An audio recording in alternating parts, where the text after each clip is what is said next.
Hello and welcome to Check It Out with Rich. I was really hoping not to make this video, but it is what it is. Someone posted on Facebook about their freshwater tank falling, and I've been wanting to look underneath there. So I took the screws out on both sides of the coroplast, and I got my phone up in there taking a video, and I took some pictures of the welds. And I have a couple cracked welds, not very good welds.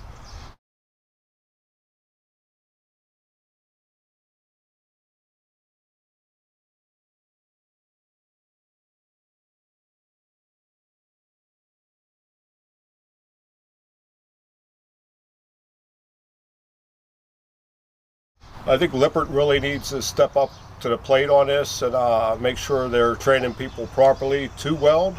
It's not that hard once you get it down. But I'm not letting Alliance or any other manufacturer off the hook on this either.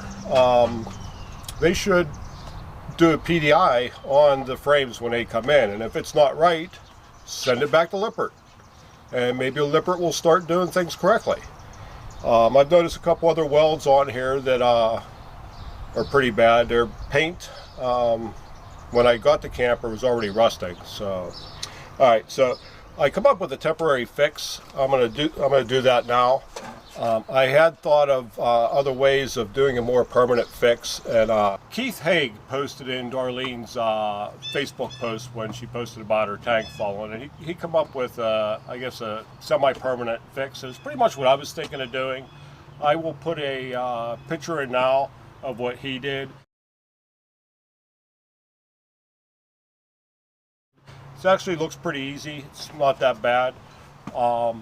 I have an email out to Alliance. I sent it out last Monday. This is Sunday. If I don't hear from them tomorrow, I'm going to give them a call and find out what's going on. I just want to know what their recommendation is for fixing it. I'm out of warranty, so there is a 2-year on the frame.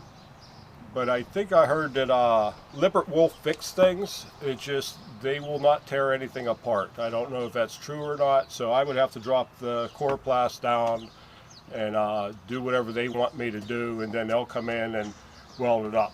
The actual frame for it, I think, should be a little beefier. It's like 14 or 12 gauge steel, which isn't very thick for hauling 800 pounds down a road bouncing around. So, and apparently Alliance put straps going across the top at some point to stop it from bouncing. I have no straps. On the passenger side, I'm able to lift the tank up. The tank's empty now. I'm able to lift the tank up about 2 inches, and then on the driver's side, that's where your PEX tubing comes in on top for your fill and your overflow. So you really don't want that coming up too much. So, all right, I'm going to take you around the other side and show you what I got planned here as a temporary fix. This should get us through the summer. We're going to the rally in 2 weeks, and possibly October, November, when I take it to storage, I'm going to drop it down and try to do a better fix on the frame. All right, let's go take a look what I'm doing. Okay, what I'm thinking of doing here, I ordered these tie downs from Amazon. You can see that? Yep. And I went to Lowe's, and they had either super big or super small. They had nothing in between. So I ordered these. They're supposed to be rated for 5,000 pounds. I'm not buying it, but I think they'll hold up pretty good. So what I'm going to do is, I got some half-decent ratchet straps. I'm going to hook one on each side, ratchet it up, and I'm putting 2 on, one in the front, one in the back. And that should hold it. I believe it's not going to fall. So let me show you where I'm going to put these.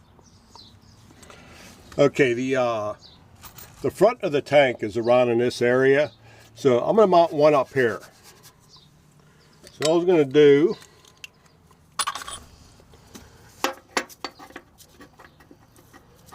I want to keep it back far enough that I can get the drill in and not interfere with anything. There's really nothing here to interfere with, but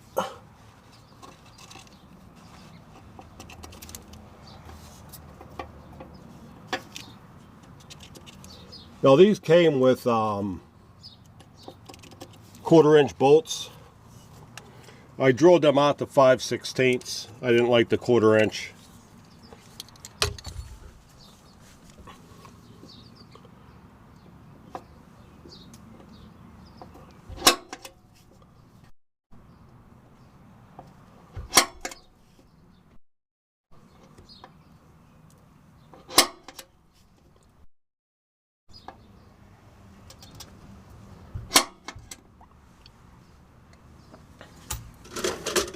Now, I confirmed that there is nothing back here.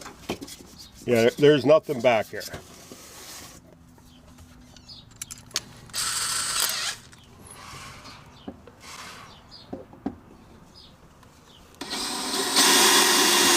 Okay, I got the holes drilled out. I got the bolts in.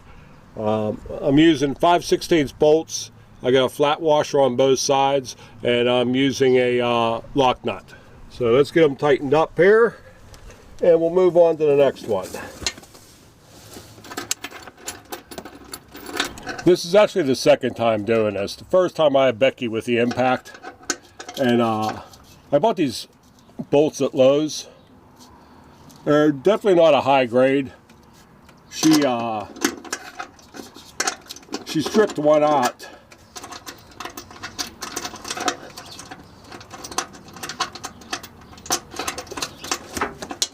And she stripped one out with the impact, and I had to get a pry bar to get it out. So she went back up to get some more. We're just going to use the impact just to snug them, and then go old school on tighten them down.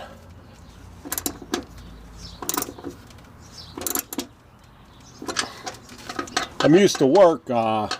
We buy some good bolts.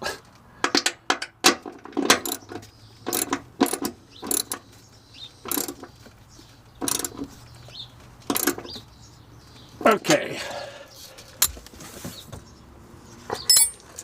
All right, I'm going to take some paint this up once I'm done here. And let me get the other three on, and I'll show you what I'm going to do with the strap. Okay, I got all the tie downs in. As you can see, I got the straps on. I don't have them tightened up or anything. I think what I'm going to do is, we have some old fire hose at work. I think I'm going to cut off a few feet and just put from here going down around maybe about, I don't know, maybe about 16 inches, just to protect the strap a little bit. So let's go over the other side, and we'll get it all tightened up, and I think we'll be good going down the road, even with a full tank. All right, we're all hooked up, ready to go. Let's get them tightened up.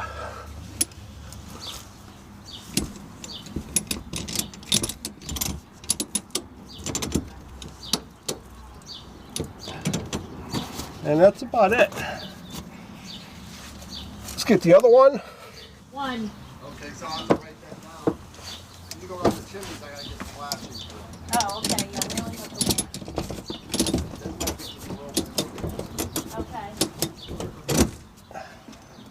one. Okay. Okay, so that's it. I didn't go super tight on these. I actually don't want to lift it up. I just want to put some tension on it, just to keep it from coming down more.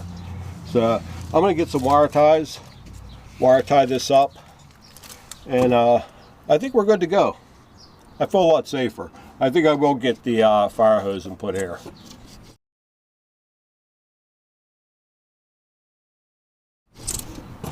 I'll just cut off about 6 foot at work or so, 8 foot at work, and that'll help protect that pretty good. All right, let me get some wire ties. I'll get this up and wrap this video up. I'm ready for a beer. Okay, I'm glad we got that done. We normally don't travel with a lot of water in our tanks, but just a little bit in case we have to pull over. Usually we go to places that we fill up once we get there. But even if it's sitting still and you fill it up, it's 800 pounds. With those welds the way they are, I don't know if I would have trusted it in the long run. You know, year or two you might be all right, but eventually it's still from that tank bouncing around. That frame they built isn't, I would have built something a little more sturdy, a little thicker steel. Right now, the only place it's secured to the frame is on both ends, and then it has some, looks like square tubing going across the bottom, holding them both together. So if it was secured a little bit better, on the front and back side and being welded on the sides, it'd probably be a lot better. But with just those welds, you seen from the pictures, they weren't good welds at all. Some are cracked, others are just, I don't know what they did. But anyway, easy fix somewhat. It's real easy to drop the Coroplast and look in there to see what your welds look like. I would definitely do that. And then if you suspect anything wrong with them, I would just do the same thing I did. Now this is going to work until I come up with a better option, a more permanent option, but for now it'll work. All right, so once again, thanks for checking it out. We'll see you all next time. Bye.